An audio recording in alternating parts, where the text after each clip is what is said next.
নমস্কার, রান্নাবাড়ি রত্নাতে আজকে আপনাদের সকলকে স্বাগত।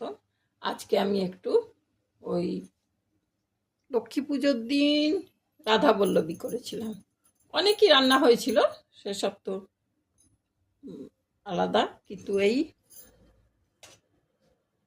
কচুরির পুরটা করে রেখেছিলাম। সেই কড়াই ডালের পুরটা এখানে আমার অনেকটা হয়ে গেছিলো, ফ্রিজে রেখে দিয়েছিলাম। তো আজকে আমি ওই কচুরি আর এখানে সঙ্গে সাদা আলু ছেঁচকি এটা করা হয়ে গেছে।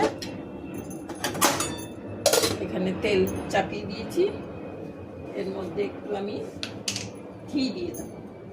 একটু ঘি দিলে এটা ভালো লাগবে।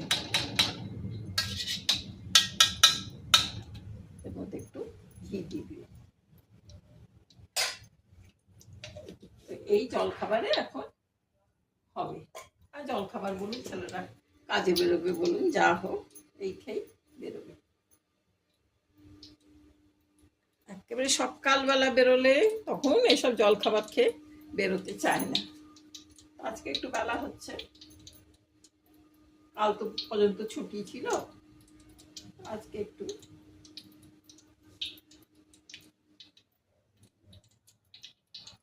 করে দিই তাড়াতাড়িতে।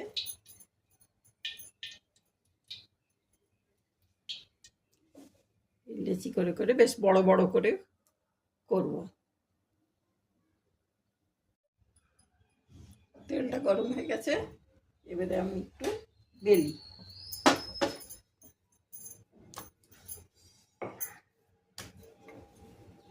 এই কচুরি আমাদের যেমন রাধাবল্লভী নামে ফেমাস, এখানে বৃন্দাবনেও, মথুরা বৃন্দাবনেও খুব এই কচুরি, কড়াই ডালের কচুরি চলে।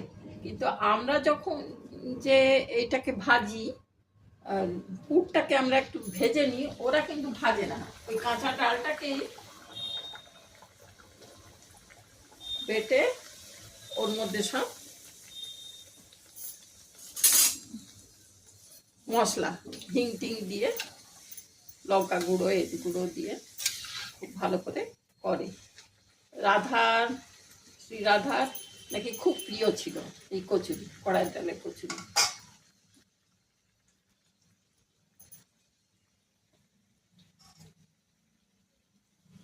আমরা এখানে দেখি যে চৈতন্যদেব এর নাম দিয়েছেন রাধাবল্লভী। এখন কোথা থেকে মা রান্না করেছেন না খেয়ে কি ওখানেই খেয়ে ওনার ভালো লেগেছে, রাধাবল্লভী নাম দিয়েছেন। যাই হোক,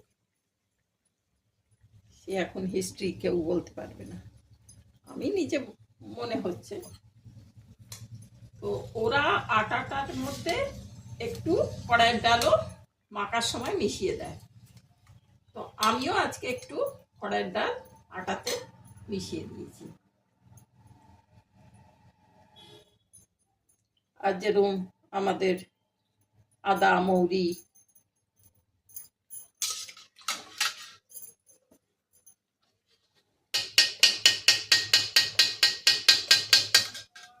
আদা বাটা, মৌরি বাটা, আজকাল তো বাটা না, ওই গুঁড়ো আর কি, সব দিয়ে করেছি। আর পুজোর দিনও করেছিলাম এই পুরটা দিয়েই, খুব ভালো হয়েছিল। পুজোর দিনে তো অনেকই রান্না বান্না, পোলাও, পনিরের সবজি, ফুলকপির তরকারি, এখনকার যা যা সবজি সব কিছু, এখন পটলও আছে, পটলেরও সবজি, সব কিছু, নারকোল নাড়ু, সে তো অনেক অনেক কিছু দেখাবার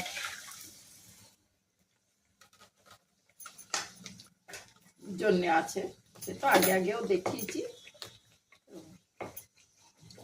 এখন একটু কচুরি আর আলু ছেঁচকি করবো।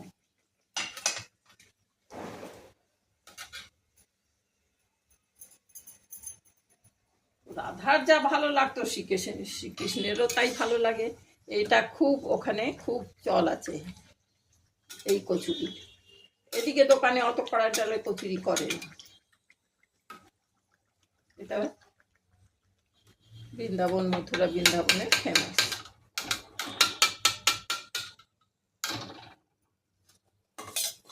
আর বাঙালিরা তো সব কিছুই শিখতে একদম, যা কিছু দেখবে শিখে নেবে, বা নিজেদের মতন করে ভালো করে আরও সুস্বাদু করবার জন্যে।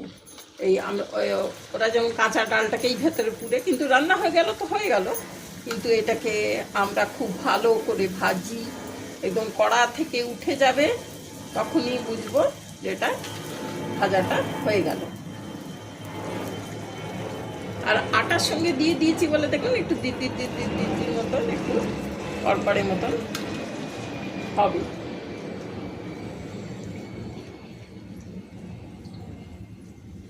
এর একটা আলাদা স্বাদ।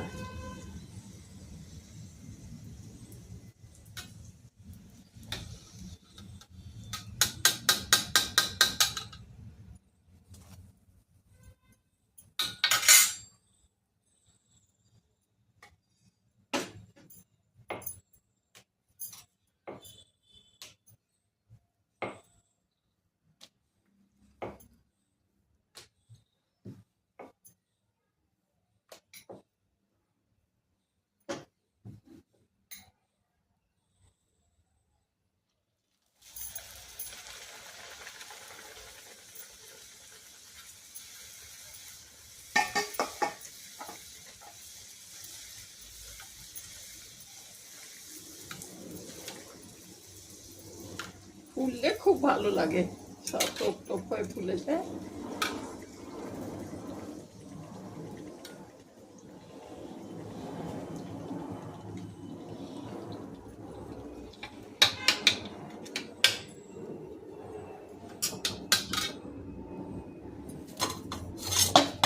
দেখুন না কি সুন্দর।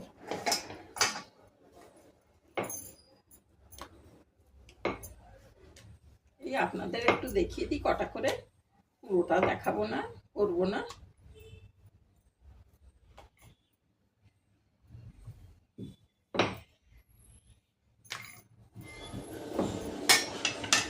এই 4টে হয়েছে, আরো 4টে করে নিই।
খরা খরা করে ভাজবো, এদিকটা ওদিকটা করে।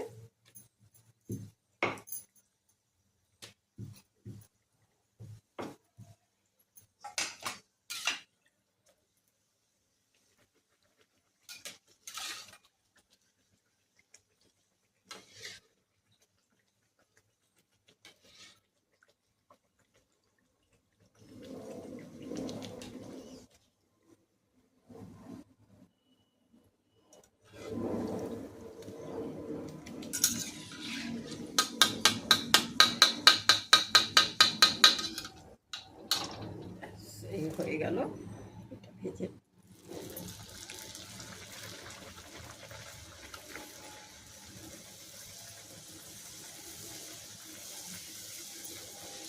আমি অনেকবারই দেখিয়েছি, এইটা একটু অন্যরকম করলাম, ডাল বাটাটা দিয়ে আটাটার সঙ্গে একটু মিক্সিতে একটু ডালটা গুঁড়িয়ে নিলাম, নিয়ে সেটা দিয়ে আমি আটাটাকে মাখলাম,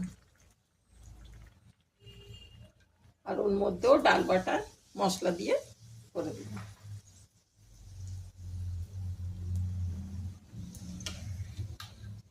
আশা করি আপনাদের দেখে ভালো লেগেছে।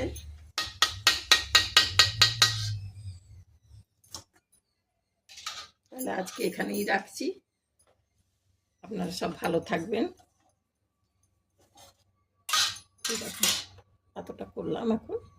ঠিক আছে ভাই, আজকে এখানেই রাখছি। Thank you.